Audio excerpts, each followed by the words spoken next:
예, 이제 제2장 캐리그마 혹은 캐리그마들 보시겠습니다. 여러분 책 31페이지입니다.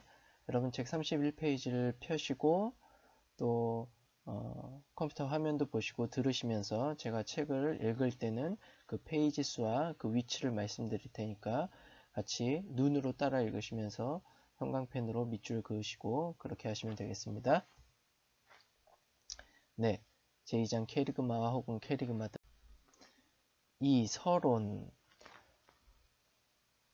여러분 캐리그마가 뭡니까? 캐리그마란 무슨 뜻인가? 옛날에 어느 왕이 그 나라 모든 학자들을 다 불러 모았어요. 다 불러 모으고 과제를 하나 줬는데 이 세상의 지혜와 진리를 써갖고 와라. 너희들이 잘 의논해갖고 약 100명의 학자들을, 글쎄요 그게 더 이상 되는지 모르겠습니다. 어쨌든 써오라고 딱 시켰습니다. 그러니까 이 학자들이 열심히 한 달 동안 의논하고 요약해서 갖고 온 게 책 한 권이에요. 왕이 책 한 권을 보고 조금 읽다가 야 이거 너무 많다. 나 못 읽겠다. 좀 더 줄여 갖고 와라. 했더니만 이 사람들이 약 10페이지로 줄여 갖고 왔어요. 야 이것도 많다. 한 줄로 줄여 갖고 와라. 그러니까 그 나라의 모든 학자들이 지혜와 진리, 변하지 않는 지혜와 진리를 딱 한 문장으로 갖고 왔습니다. 뭐였겠습니까? 이 세상에 공짜는 없다 였습니다. 예. 이처럼 캐리그마란 우리의 신앙 또 우리의 신학을 한 문장 내지 두 문장, 세 문장 정도로 요약한 게, 아니면 적어도 네다섯 문장으로 딱 요약한 것을 캐리그마라고 합니다. 이 캐리그마란 신약 성서의 핵심 선포, 핵심 내용을 가리키는 헬라어입니다. 헬라어. 그래서 신약 성서 27권을 요약할 수 있는 핵심 내용, 핵심 선포를 가리킵니다. 그것을 캐리그마라고 합니다. 여러분 복음성가에 그러한 찬양 있죠? 주 하나님 독생자 예수 날 위하여 오시었네. 예, 제가 노래를 잘 부르지 못해서 죄송하고요. 이 복음성가가 신약성서의 캐리그마를 담고 있다라는 겁니다. 그러니까 신약성서의 핵심 내용, 핵심 선포를 가리키고 있는 그런 복음성가죠. 그래서 저도 가사도 좋고 멜로디도 좋아서 즐겨 부르는 그런 복음성가 중에 하나입니다. 여러분 책 32페이지 중간을 한번 보실까요? 중간을 보시면요. 32페이지 표 보시면 중간에 다드의 잘 알려진 습작, 이것은 C.H. 다드라고 유명한 신약학자입니다. 그 사람의 그 책 사도적 선포와 그것의 발전에서 그는 사도행전과 바울서신 안에 있는 연설문들을 분석함으로써 원시적인 캐리그마의 핵심으로서의 다음과 같은 개요를 추론해냈습니다. 그래서 거기 한번 보시면요. 중간 부분에 나와 있죠. 예언들은 성취되었고 새 시대는 그리스도의 도래로 말미암아 시작되었다.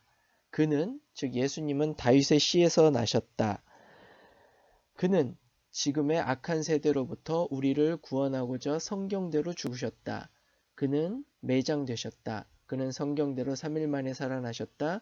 그는 하나님의 아들로서 산자와 죽은 자의 주로서 하나님의 우편에 고향되셨다. 하나님의 우편에 올라가서 앉아 계신다 그 말이죠. 그는 인류의 심판주와 구세주로서 다시 오실 것이다. 예. 이게 뭐예요? 지금 둘, 넷, 여섯, 일곱 문장으로 딱 된 거죠. 이렇게 신약성서 27권을 요약한다 그러면 이 일곱 문장으로 줄일 수 있다. 이것이 바로 신약성서 27권의 핵심 내용이고 핵심 선포다. 이걸 캐리그마라고 합니다. 그러니까 C.H. 다드라는 신약학자는 신약성서의 캐리그마가 바로 이거다라고 주장을 하는 거죠. 여러분 가만 보시면 아까 불렀던 우리 그 복음성가 내용하고 비슷하죠? 예, 그렇습니다. 그리고 어떤 학자는 이런 내용의 캐리그마도 중요하지만 진정한 캐리그마란 이런 내용을 들은 사람들의 개인적인 신앙의 반응이다. 그렇게 얘기를 합니다. 예. 우리 예를 한번 들어볼까요? 어떤 사람은 그런 말을 들어도 그래서 어쨌다고 묻는 사람들이 있죠? 또 어떤 사람은 그 짧은 한두 문장의 내용이 그 들은 사람의 마음을 후벼 파고 눈물을 흘리면서 하나님 앞에 회개하고 예수를 믿습니다. 이런 내용이 33페이지 중간 부분에 있는데요. 예. 자, 그래서 불트만이라는 사람이 그 중간 부분에 한번 보세요. 불트만이 주장하는 바 캐리그마란 일반적 진리 속에서 유출하고 있는 계몽적인 세계관도 아니고 또한 일반 대중에게 중요한 그러나 지나간 사실을 상기시키는 보도 기자의 사실과 같이 역사적인 진술도 아니다. 오히려 본래 그것은 자기 이해를 불확실하게 함으로써 그리고 스스로의 결단을 요청함으로써 스스로를 문제 속에 내던지는 바 각 개인에게 말 건네는 개인적 진술이다. 좀 어렵죠. 그러니까 쉽게 말하자면 뭐냐. 앞에서 C.H. 다드가 얘기했던 그런 것들로 이렇게 요약을 할 수 있지만 더 중요한 것은 뭐냐. 그것을 듣는 사람의 변화, 그 말씀 앞에 섬으로써 자신을 되돌아보고 회개하고 그 다음에 변화받는 그렇게 함으로써 스스로를 그 문제 속에 내던진다라는 거예요. 그 앞에 서서 과연 나는 누구고 나는 어디서부터 왔고 나는 어떻게 살았는가 이런 것들을 얘기하는 겁니다. 그 문제 속에 내던진다라는 것, 말씀 앞에 선다라는 거예요. 그래서 스스로의 결단을 요청한다. 내가 지금까지 헛살았구나. 이제부터 정말 예수님을 믿고 바르게 살아야겠다. 정말 예수님을 진정한 내 구주로 받아들여야겠다라는 것. 그러한 신약 성서의 말씀들이 자기한테 너 어떻게 할 거냐 이렇게 결단을 요청하고 말을 건네는 것이다. 그것이 바로 캐리그마다. 그렇게 불트만은 주장하고 있는 겁니다. 이거를 실존주의, 성서의 실존주의적 해석이라고 합니다. 그런데 어쨌든 대표적으로 두 학자를 들어서 제가 설명을 했고요. 책에서도 그렇게 얘기를 하고 있어서 그렇게 설명을 했는데 공통적인 것은 그 핵심 선포, 캐리그마가 어느 정도는 상황적이라는 말입니다. 그럼 이제 다음과 같은 문제가 제기되죠. 여러분 책 34페이지 네 번째 줄부터 한번 보겠습니다. 34페이지 피시고 네 번째 줄. 우리는 신약성서 안에서 캐리그마의 절대적인 형태를 발견할 수 있는가? 혹은 그것은 항상 어느 정도까지 상대적인 것인가? 만약에 그렇다면 어떤 이유로 상대적인 것인지, 그리고 그것이 아무리 다르게 이해되고 표현된다 하더라도 그 다양한 형태들은 공통된 요소들을 기본으로 하고 있는 것은 아닌가. 그러한 문제가 제기됩니다. 그래서 일단 우리 책에 나와 있는 대로 약간은 차이점이 있는 이 차이점이 있다라는 것은 다양성을 얘기하죠. 다양성이 있는 몇몇 캐리그마를 살펴보도록 하겠습니다. 그 중에서 먼저 우리가 살펴봐야 할 것은 뭘까요? 예수님의 캐리그마죠. 그래서 여러분 책 35페이지 한번 보시면요. 예수님의 캐리그마가 나옵니다. 네, 예수님의 캐리그마 패러그래프 3번. 예수님의 캐리그마의 핵심은 하나님 나라였다라는 겁니다. 책을 한번 볼까요? 35페이지 첫 번째 줄부터 네 번째 줄 한번 보겠습니다.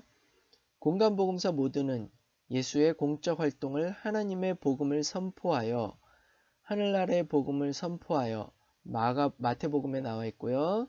하나님 나라의 기쁜 소식을 선포하여 누가복음에 쭉 나타나 있습니다. 그런 요약적 진술들로 특성화한다. 그러니까 마가복음, 마태복음, 누가복음에도 다 예수님이 하나님의 복음, 하나님의 나라를 선포했다라는 거죠. 그래서 여기서 중요한 핵심 단어는 분명히 하나님의 나라이다 라는 겁니다.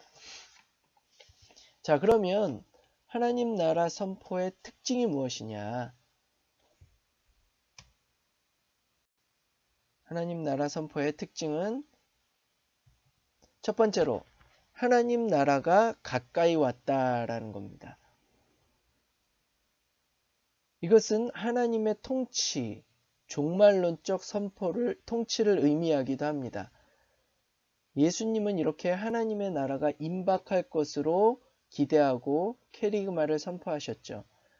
가까이 왔다 할 때 헬라어 엥기켄이라는 말을 쓰는데요. 이거를 비유적으로 좀 표현하자면 여러분 혹시 야구공에 맞아보신 적 있어요? 아니면 어떤 공이든 공에 맞아본 적이 있습니까? 아니면 피구할 때, 피구는 뭐 우리 여학생들도 가끔 해봤죠. 학생 때나 공을 확 던져서 맞추는 거잖아요. 그때 분명히 공이 날아오는데도 날아오는 걸 보면서도 알면서도 피하지 못할 때가 있잖아요. 예. 그러한 느낌.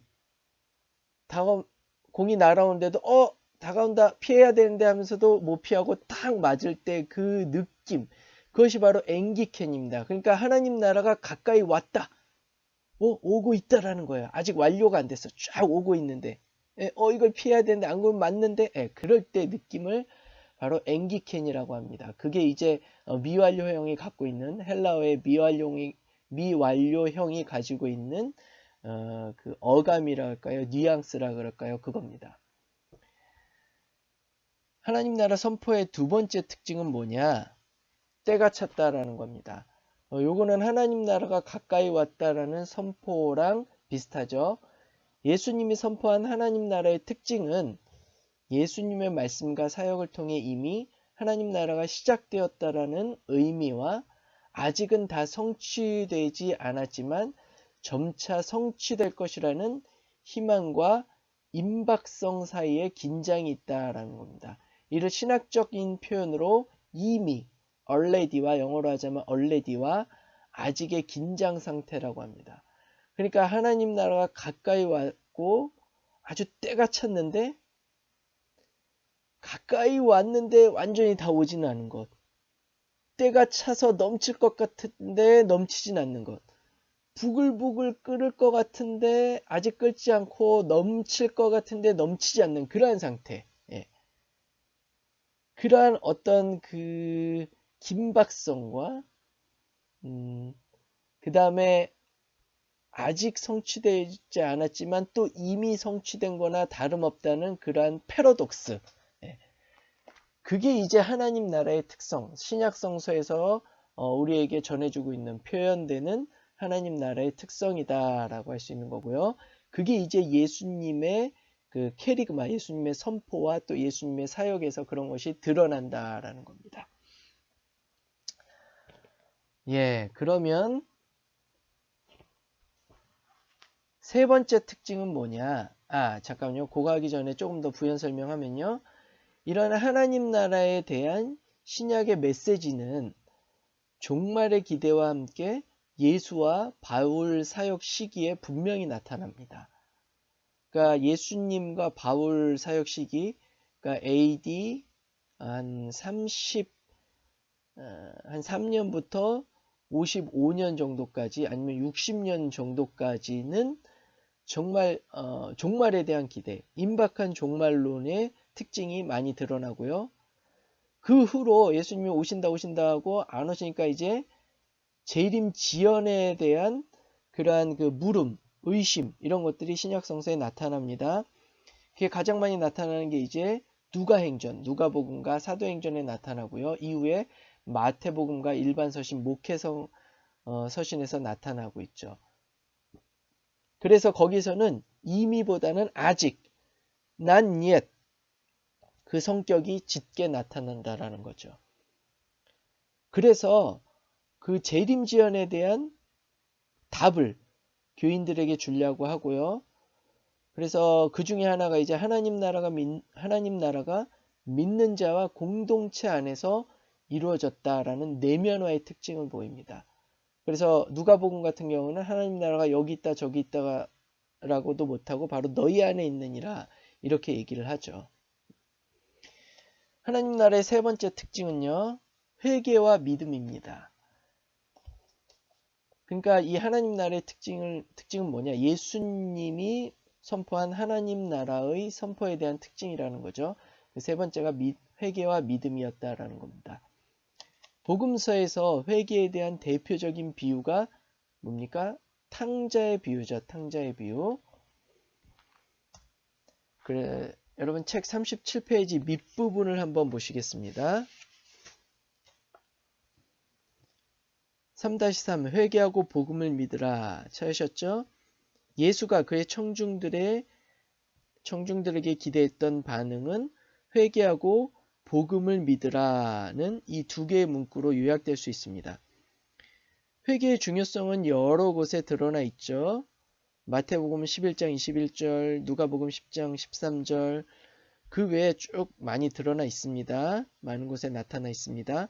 여기에서 예수가 그의 청중들의 기본적인 생활과 태도의 방향에 대한 어떤 본원적이고도 철저한 전향을 바라고 있다는 사실은 몇몇 비유들, 특히 탕자의 비유, 누가복음 15장 17절에 있고요.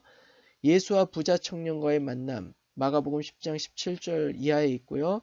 그리고 삭개오와의 만남, 누가복음 19장 8절 이하에 있습니다. 여기에서 아마 무엇보다 회심한 제자들이 되라는 그리고 어린아이와 같이 되라는 예수의 요청 속에서 뚜렷하게 제시되었다. 예. 그렇게 세 번째 특징은 회개와 믿음이었다라는 겁니다. 탕자의 비유와 삭개오의 회개는 마음이 바뀌어서 이제 나의 가치관과 세계관, 그 다음에 그에 따르는 자신의 생활과 습관들이 근본적으로 변화하는 이야기죠. 그전에는 자신이 제일로 가치 있다고 여기고 그것을 따랐는데 이게 아니었구나. 정말 생명이 무엇이고 생명이 어디에 있는구나. 그걸 이제 알게 돼서 자신의 생활과 습관들이 근본적으로 변화하는 그러한 비유의 이야기입니다. 예수님은 말씀을 듣는 청중들의 기본적인 생활과 태도의 방향에 대한 어떤 본원적이고도 철저한 변화를 말했습니다. 이것을 회개라고 했죠.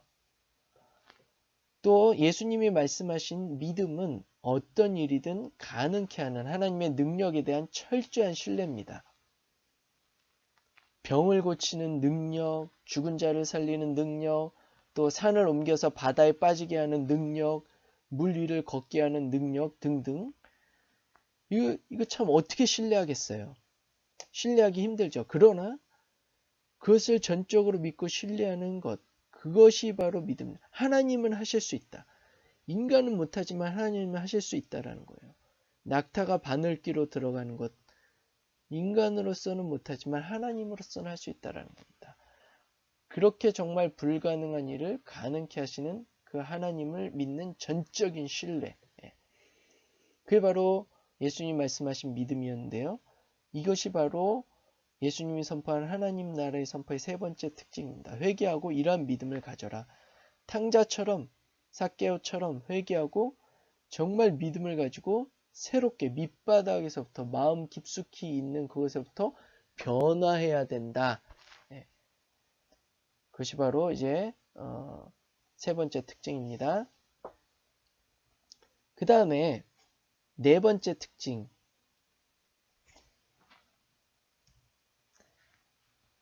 이방인과 죄인들에게도 개방되어 있다라는 거죠. 책 38페이지 마지막 단락을 한번 보실까요? 마지막 단락, 예수는 자신의 봉사활동 속에서 찾으셨죠? 특히 식탁 친교 속에서 이러한 용서와 종말론적인 그 나라의 승인을 체현했다. 예수는 이들 모임에서 한 사람도 몰아내지 않았고 그의 메시지의 핵심을 표현하는 바 죄인들에게조차 그 모임을 개방한다. 왜냐하면 그들은 새 시대의 메시아적 잔치를 미리 맛본 자들이기 때문이다. 이 사실에서 마가복음 2장 17절이 유리한 것이다. 나는 의인을 초청하러 온 것이 아니라 죄인을 초청하러 왔다. 따라서 그의 측근인 제자들의 무리 속에도 몇몇 세리들과 창기였던 자들이 있었다. 이것이 바로 그가 세리들과 죄인들의 친구라고 그렇게 비난하듯 불려졌던 이유이다. 예수님은 바리새인들에 의해서 저 사람은 세리와 죄인들의 친구고 먹기를 탐하고 고기를 탐한다. 그런 말을 들었죠. 이게 정말 예수님이 듣던 말입니다. 왜 그랬냐? 예수님의 그 개방성은 세리와 죄인들, 그 어떤 누구에도 열려 있었기 때문에 그렇습니다. 예수님이 온 것은 그러한 병자들, 그러한 죄인들을 부르러 왔다라는 거죠. 그래서 하나님 나라가 바로 그런 것이다. 하나님 나라는 이스라엘 백성들만을 위한 게 아니라 이방인에게로 확대되었고 이스라엘 백성뿐만이 아니라 이방인 안에서도 세리와 죄인들 그들에게도 개방되어 있고 그들을 위한 것이다. 왜? 그들이 더 병들었기 때문에. 이것이 바로 예수님의 케리그마, 하나님 나라에 대한 네 번째 특징이다라는 거죠. 규칙과 법률의 차원에서 삶을 영위하는 것은 구약의 이스라엘 백성들이 율법을 따라 그들의 삶을 영위하는 것을 말합니다. 근데 이것은 한계가 있어요. 하나님의 근본 뜻, 인간 마음의 중심에 도달할 수 없다라는 것을 예수님이 말한 거죠. 그러한 규칙과 법률의 차원에서 율법에 따라 삶을 영위하는 것은요.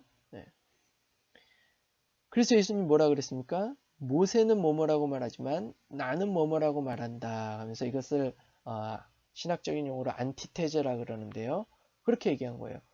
모세가 말한 것, 그것은 이제 틀렸다가 아니라 한계가 있다라는 거예요. 한계가. 그래서 내가 새로운 것을 전한다 해서 나는 뭐뭐라고 말한다라는 겁니다. 그래서 이제 하나님 나라의 선포의 특징 이렇게 네 가지 살펴봤는데요. 그 요약이 잠깐만요. 책 39페이지에 있습니다. 책 39페이지 중간 부분에 보시면 3, 6 있죠. 요약컨대 찾으셨죠? 예수님의 캐리그마의 특징들은 이와 같다. 첫 번째, 임박성과 실제성을 포함하는 하나님 나라의 선포. 예수는 자신을 이러한 종말 통치의 도구로 보았다. 그러나 그는 스스로를 자신의 캐리그마의 내용으로 내놓지 않는다. 두 번째, 종말 능력과 하나님의 요청에 직면하여 회개와 믿음으로의 부름. 그러나 예수 자신은 믿음의 대상이 아니었다. 세 번째, 용서의 제공과 사랑의 윤리적 추론과 더불어 새 시대의 메시아적 잔치의 참여. 이것이 이제 예수님의 캐리그마의 특징이고요. 하나님 나라 복음 선포의 특징이다라는 겁니다. 그래서 이번 파일에서는 예수님의 캐리그마의 특징에 대해서 한번 살펴봤는데요. 이제 다음 파일에서는요.